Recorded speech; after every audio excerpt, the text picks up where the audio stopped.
Good morning, everybody. Certainly an honor and a privilege to be here today, and good to be able to do this in person after what we all went through last season. And certainly, I know everyone's enthused and excited. We feel like we're coming off our best off season that we have had in our time at Oregon. So camp's around the corner. Again, excited to be here and looking forward to answering your questions. Eric Scopel, 247 Sports. I'll just follow up on that. You said best off-season since you've been here. Can you help kind of explain why that's been the case? Well, I think the most important thing in the off-season is to find out what your team is all about, and in the form of presenting them with challenges, presenting them with adversity, finding ways to groom leadership. And after being apart from each other for an entire season, you know, the brotherhood of our football team, the chemistry, the dynamic that has made us strong over the years has always been investing time in each other. So the increased amount of team activity, spending time with each other, investing time in each other, getting to know each other, working hard, and then gaining respect for each other as people, as competitors, and as teammates has gone a long way. We feel that there's a very strong sense of urgency, detail, and intensity in our players, and they're ready to compete. They're ready for a very competitive, physical, and intense camp.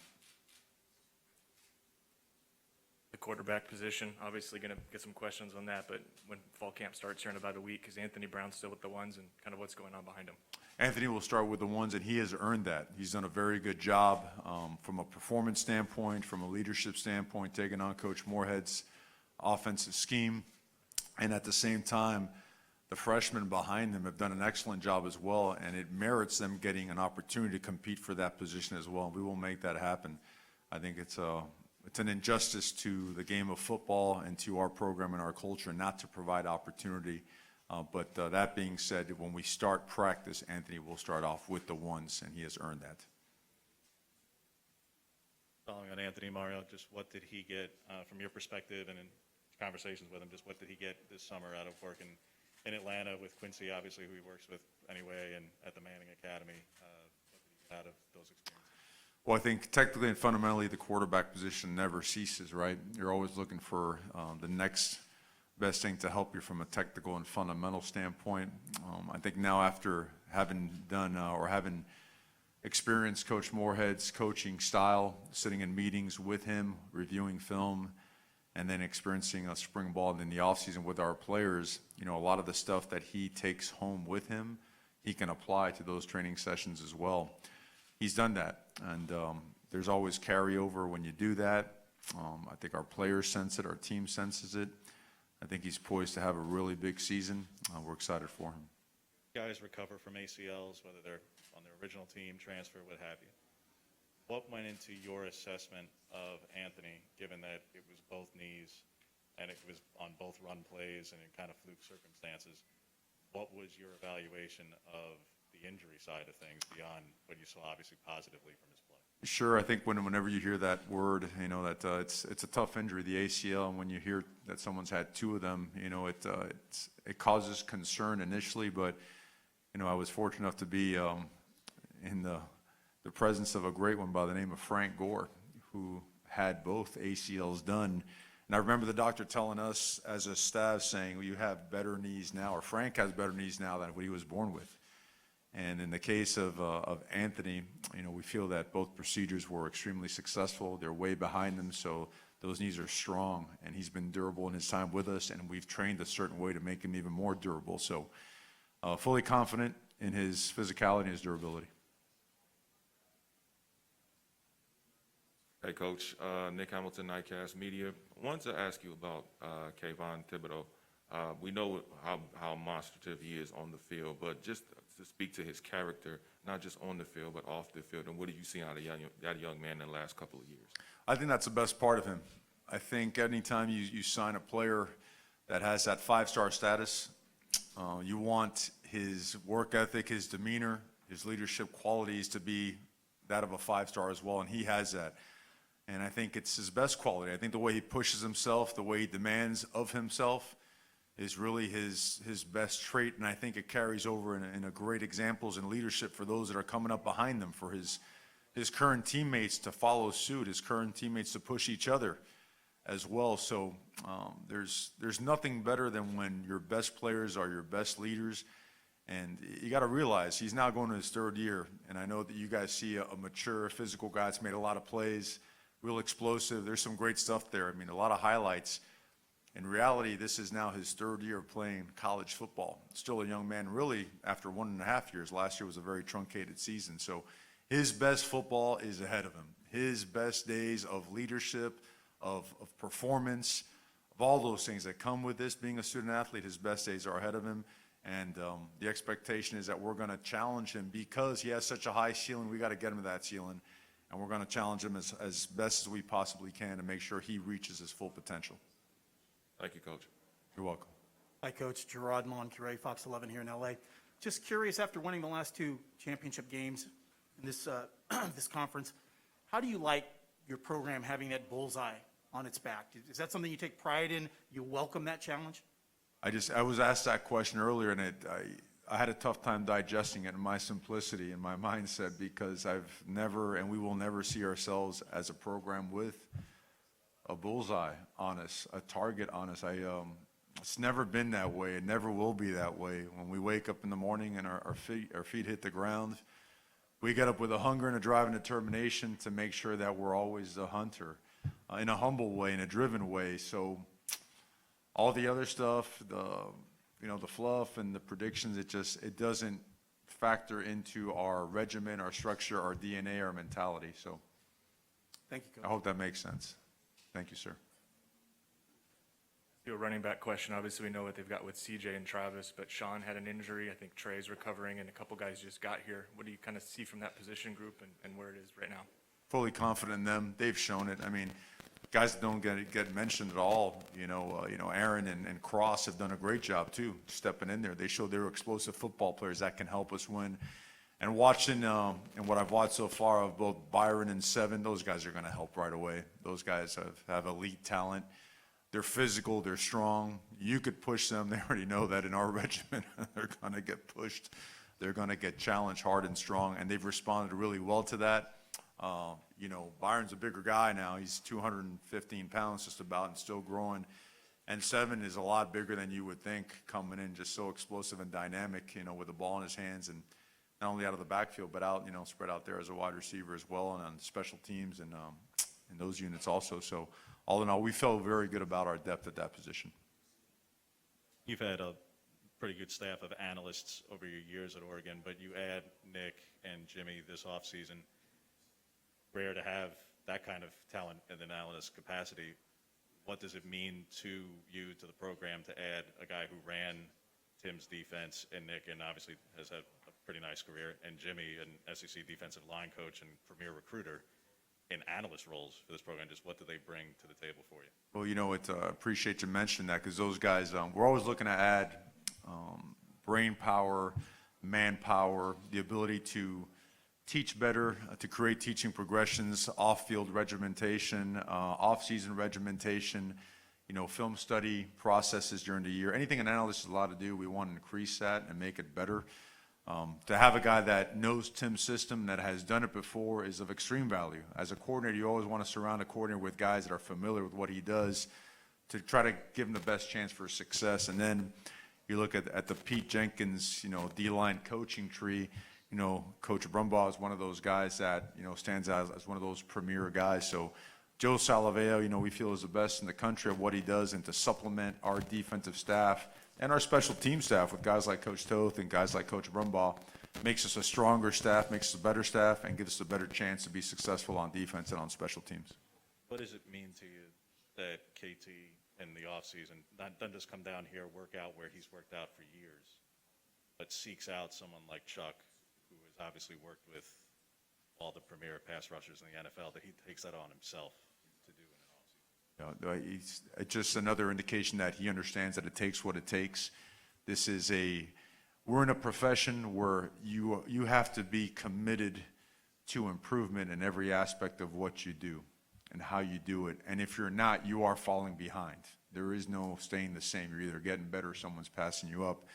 And that's just another example of a guy being proactive to perfect his craft, to better himself, to bring something else to the table that may be the difference in a game, in a conference title, or something of that nature. So it's awesome. I think if you look at our players and watch what they've done, you'll see a lot of guys are following suit, doing the same kind of thing. We were talking to Kayvon about the NIL opportunities that have come his way. Are you concerned at all that there could be rift in the locker room between like sort of the haves and have-nots when it comes to NIL? Not necessarily specific to him, but maybe in general across the sport.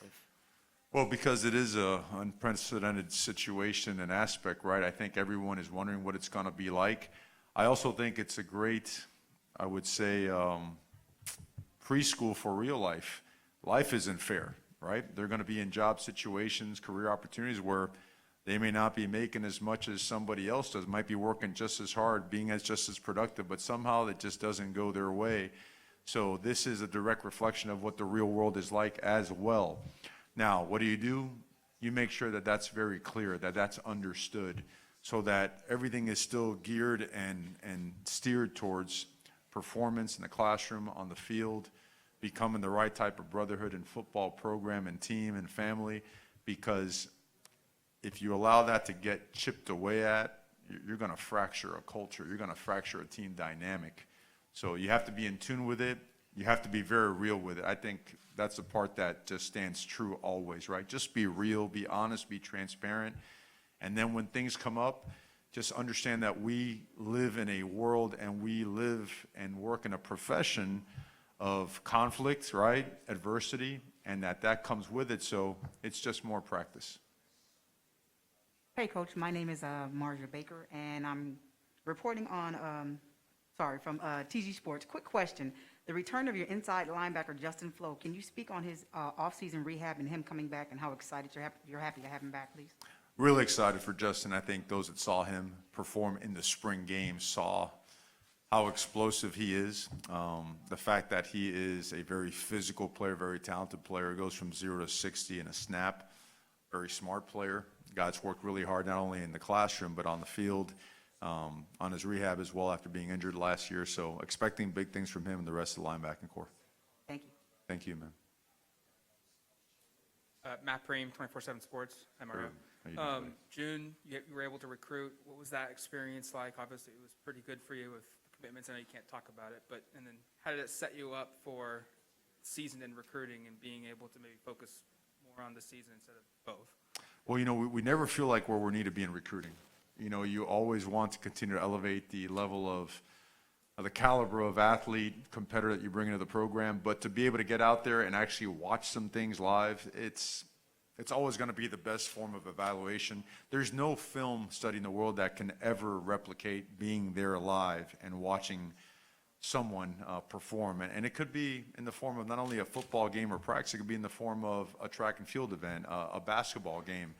Those things are critical. So it was good to get out in the month of June. I feel like we've gained a lot of momentum in recruiting. It's been, I feel like now that, we're so young, right? Like our first complete class is now in their third year of college football. So we are very young. 75% of our team are made up of underclassmen, but you look at that and the fact that they're doing as well as they're doing, it really bodes well for the next 2, 3, 4, and 5 years of Oregon football. It makes us more motivated, more excited. Guys are having success from all over the country. They're finding out that, if they're really serious about football, academics, a great life after football, that Oregon is the destination. So we have to keep our foot on the gas, keep working hard, and keep presenting ourselves, as genuinely as we always have been. Hey Mario, Nick Selby from from Sports Illustrated. What have been your early impressions of new Commissioner George Klevkov? Of who, I'm sorry? Of new Commissioner George Klevkov. Yeah, he really made a great impression on us yesterday. We had a chance to meet with him and sit down with him for a little bit. Tremendously intelligent, great presence, confident, organized, detailed, and has a plan and understands the dynamic of what college football is and what's coming with it, as well as what the conference needs to do to forge ourselves and push ourselves to continue to gain more prominence and become a prominent player in the whole league. So all in all, we think that he's going to make a tremendous difference and going to have a tremendous impact. And what are you hoping to see from the new regime that might be different from the previous one? One more time, I'm sorry. What are you hoping to see from the new regime that might be different from the previous one? I never, whether it be as a coach and coaching at a new place or something like this, I never talk about the old stuff because I think there's a lot of positive things that were done, and you want to focus on that. Take the gift that was left behind and go forward and honor it by doing your best going forward. So all we look forward to is strong leadership that's going to be a difference maker and have an impact. That's what we're looking forward to. Thank you. Thank you. To go back to recruiting, Mario, I'd asked you at signing day in 19 about hitting Texas. Why was this cycle the year to really make a big, strong push there, and how much did the future games with Oklahoma State, Baylor, Texas Tech play into that, if at all? Well, I think the results in Texas this year are the result of working at it for a couple of years. You got to plant some seeds and continue working and cultivating an area.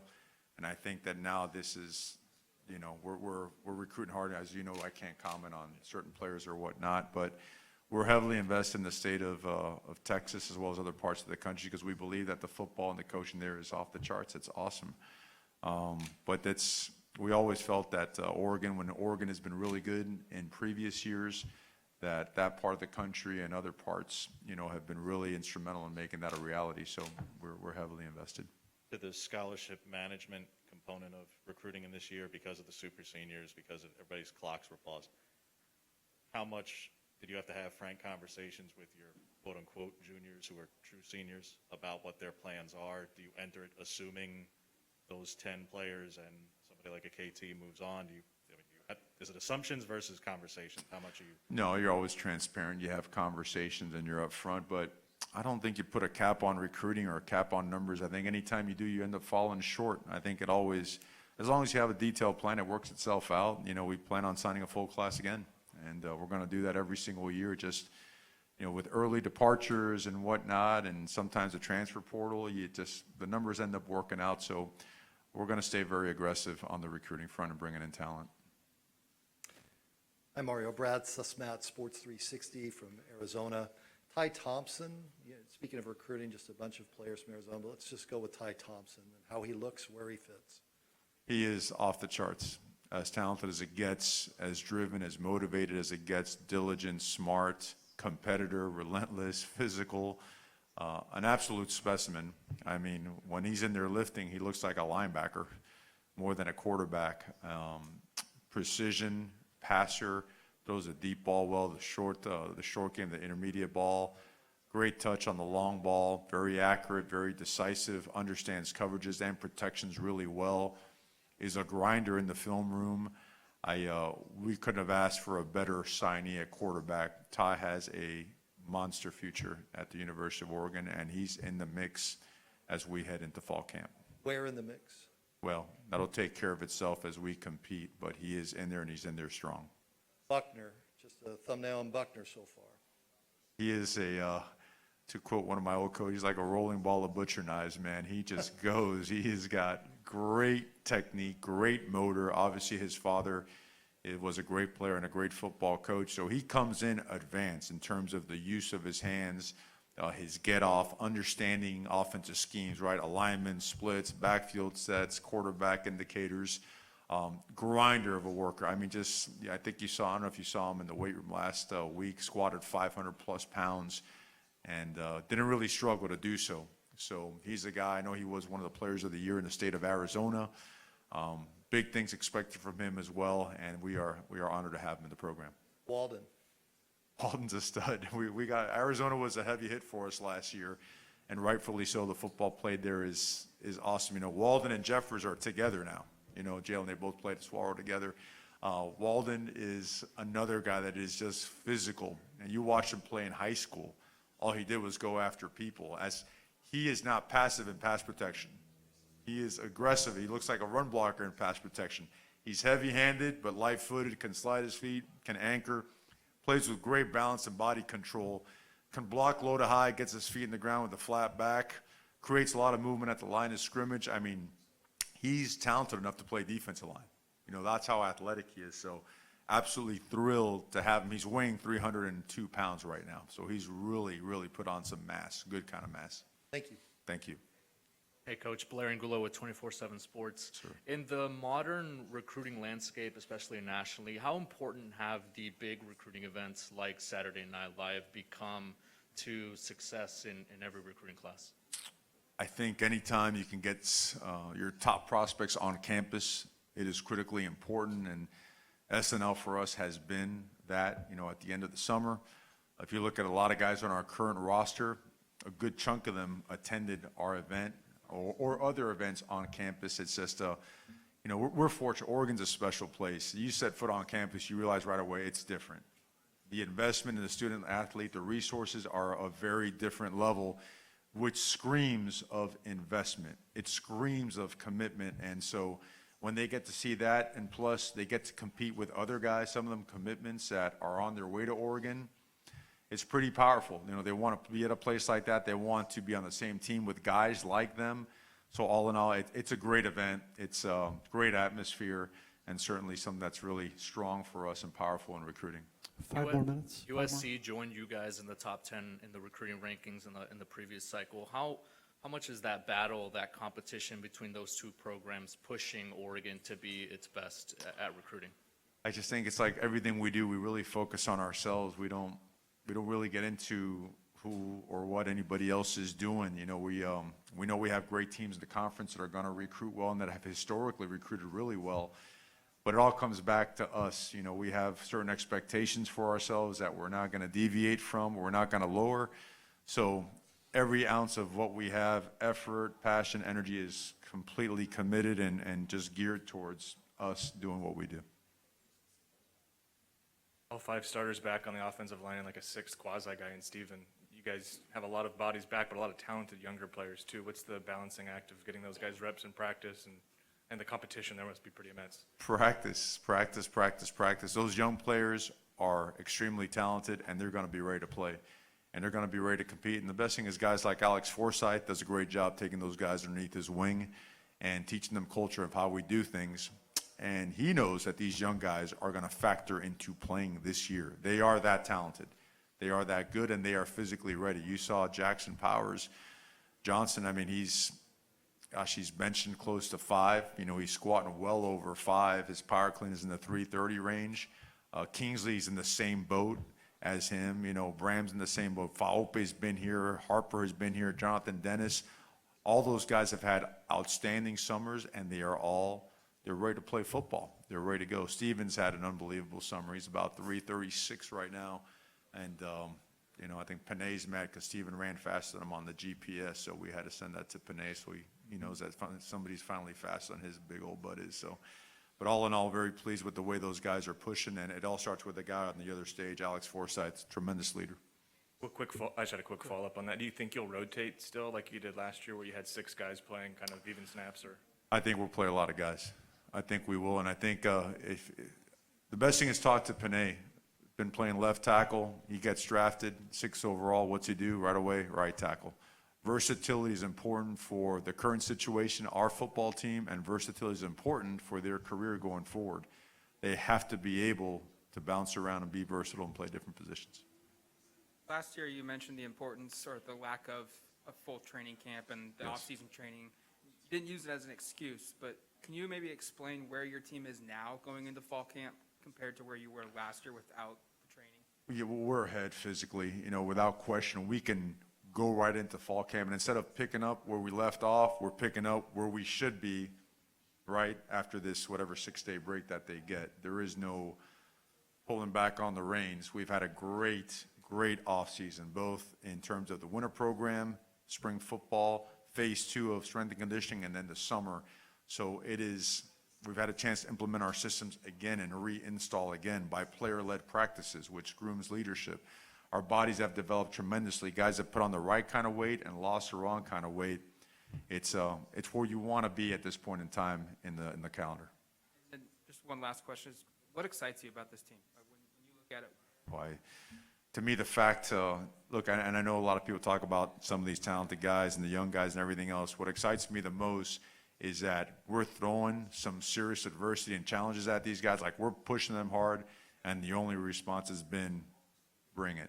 And it's going to be that way because they got to know, they already know we're going to make camp as physically challenging as it can be, in a smart way. We don't tread on the other side of that line. But to be the team that we want to be, we have to learn how to be a much better team when adversity strikes. It's going to strike every single team in this hotel, right? And we got to be really good at it. One last question over there. All right, Coach Lynn Harrington, State Line Power 5, how you doing? Good, how are you, buddy? All right. So Oregon has won the last 2 Pac-12 titles, but hasn't got a sniff of the playoffs. What are you doing to keep your players motivated and hungry, and that just winning the Pac-12 title is not the ceiling for this program? Yeah, we live and die by winning. We live and die, and for us, this is life. That's our DNA. You mentioned the word sniff. I don't know what that means in terms of how you used it. In 2019, we were knocking at the door, and we didn't get it done. We didn't finish it off. So we have very big aspirations and goals for this program. We attack it on a daily basis without any outside factors or noise being involved in it.